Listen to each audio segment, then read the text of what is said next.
Ready? Hey, Chris. How you doing? I'm awesome, man. How are you? Pretty good, thanks. Good. Good to see you. It's good to see you. Well, I am David Killinger from ARI Real Estate. I've been selling residential real estate for about 10 years now. And I now partnered with a friend of mine. His name is Art. And we are co-managing ARI Real Estate together. And we are also now doing commercial, residential, leasing, everything in between. But I wanted to have a conversation with you and see what we can get started here. So I'll turn it over to you. Well, thanks. Chris Oxley. I've been a mortgage loan officer here in Colorado since 2001. And I've been working at Elevations Credit Union since 2014. So I do have some experience behind me that I can hopefully pass on to you guys and help answer your home financing questions. But first of all, you wanted to talk about the real estate market, didn't you? Yeah, so as you can imagine, it's changing always. We have a cycle here in Colorado where, things start to heat up in this time frame, February, March, and the inventory has absolutely increased, but we're also finding that days on market has gone down. So that kind of means that the buyers are jumping back into things, and we're also seeing overbidding, post-closing occupancies. Those are coming back into form now. This is where someone is buying a home, but then they want to, or rather selling their home, but they want to stay in it for a period of time afterwards to find a new one. That is correct. Some people call it a rent back. There you go. And the official form is a post-closing occupancy agreement. So familiar with those? Yeah, you'll hear it referred to as a PCOA sometimes. But just depending on the price and depending on the location and everything that's always real estate dependent, right? You might have to overbid. There are situations where it's the exact opposite and something's been on the market still for months now, and you might be able to get those people to come down on price and give you some concessions. I'm seeing both of those at the moment. Yeah, it's crazy, right? I'm seeing multiple offers on certain properties, and again, like you said, other properties that have been on the market for a while offering concessions to help buyers buy down their interest rate, pay their closing expenses, that type of thing. Exactly. So how did the concessions affect your side of a deal? Well, for us, we have to figure out if the concessions are within the limits for the loan program. So on a conventional loan, for instance, a seller or interested party can contribute 3% of the sales price, or 6% of the sales price, or 9% of the sales price, which is more than you'll ever need unless you're buying the interest rate down a lot, dependent on the amount of down payment involved. So it depends how much down payment the buyer has, and then as long as those seller concessions are within the limit, we'll apply them to closing expenses, buying down the interest rate permanently or temporarily, or a combination of both. Explain like a 2-1 buy down. I think that's like the most popular thing right now. It's the one we've been seeing most of. It's a temporary interest rate buy down. And what we do is a calculation to figure out the difference in principal and interest on the bought down payment versus the full payment. So the seller or other interested party is buying down your interest rate temporarily by 2% for the first year of your mortgage, and then 1% for the second year of your mortgage, after which time it goes back up to the original rate that it was locked at. And we have a calculator that determines how much it's going to cost. And as long as the seller's contributing at least that much, that's put in a separate escrow account to make up the difference in payment every month for those first 2 years. Perfect. I love that. So, everybody always wants to ask, what are the rates going to do now?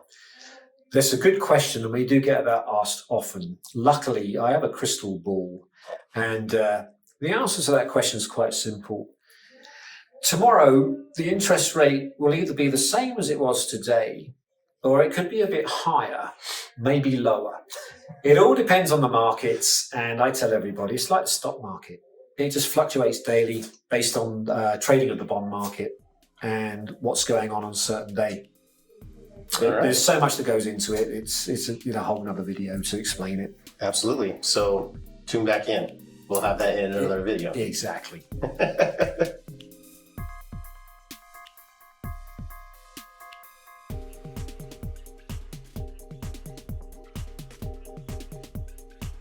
All right, Chris. So I saw a couple properties here in Longmont, actually, that I thought were very, very interesting.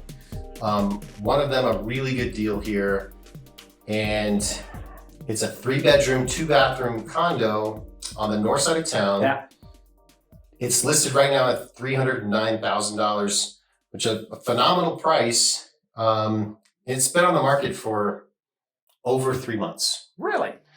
So Because that price range, you'd think there'd be a lot of interest. exactly. So as I was digging into the broker remarks, I saw that the HOA has to replace the roof because of those hailstorms last summer, right? That's common.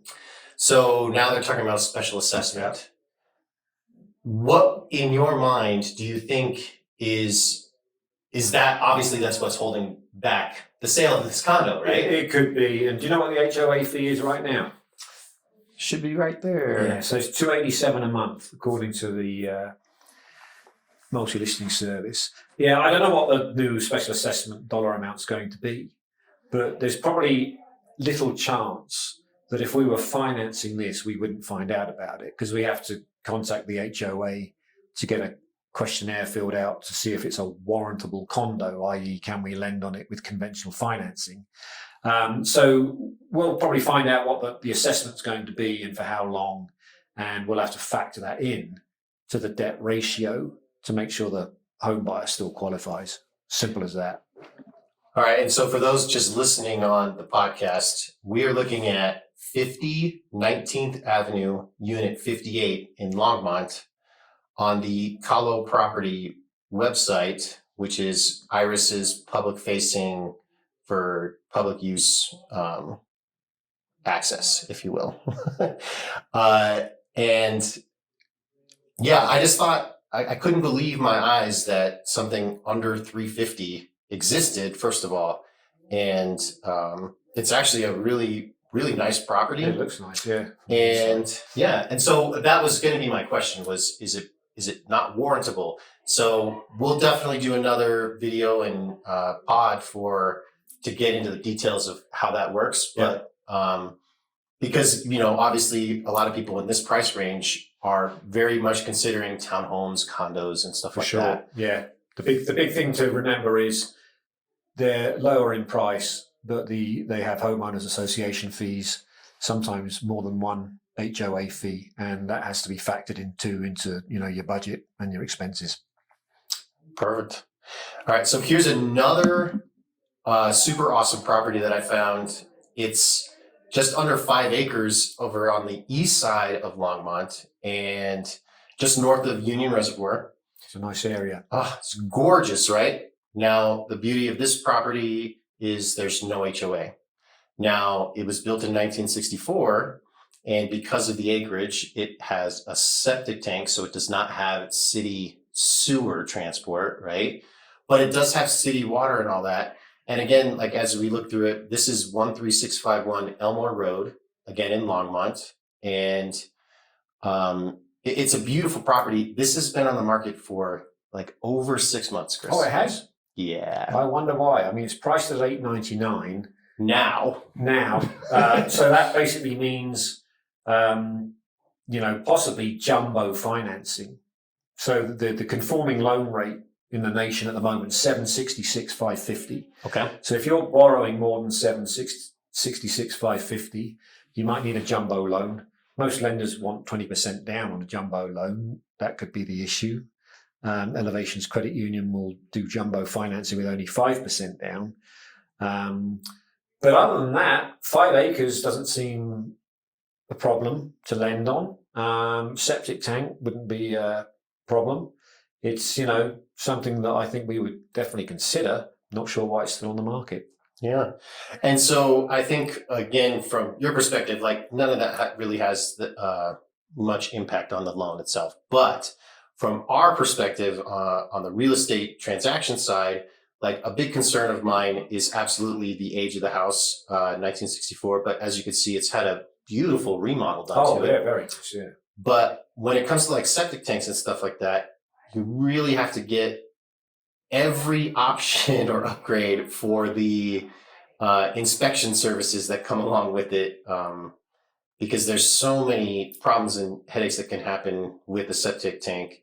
Now, I'm not saying that as a deterrent, right? Again, because I believe this is a beautiful house, and but yeah, there's just a lot that goes into when you're talking about land and you're talking about things like septic tank, and again, the age of this house. Those are other considerations that we have to take. Yeah, additional due diligence is probably needed, and we wouldn't need to be involved unless a home inspection, which included, septic inspection and sewer, brought up issues where there was seller concessions involved.